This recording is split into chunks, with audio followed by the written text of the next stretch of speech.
This car is one of the most important vehicles, indeed one of the most important objects in the Henry Ford's collection. It is the actual presidential limousine in which President Kennedy was assassinated in November of 1963.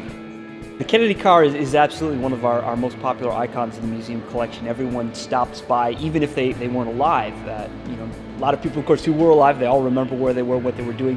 Even those who don't recognize that as a real turning point in American history.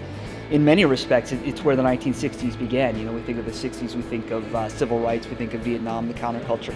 All of that really starts after Kennedy's assassination, so people see this as a real icon of that specific moment. It came to the White House very early in Kennedy's term in 1961. He used it as his official parade car.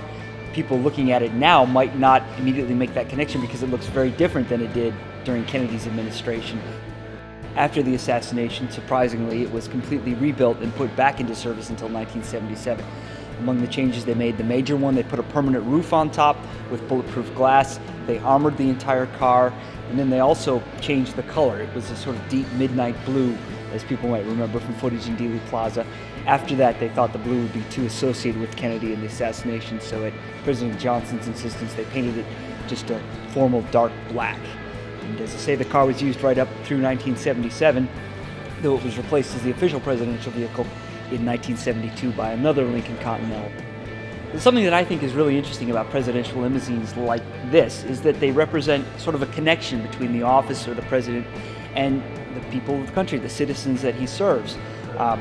Prior to the automobile, the presidents really didn't travel that much. Even today, they travel quite a bit, but when they do, the odds are that most of us won't ever see the president. If we do see him, it's often when he's driving by to a speaking engagement or to the airport or what have you, in this limousine. So again, this is the way that he actually gets out to talk to the public, to sort of be a presence more than just sort of an abstraction in Washington, D.C.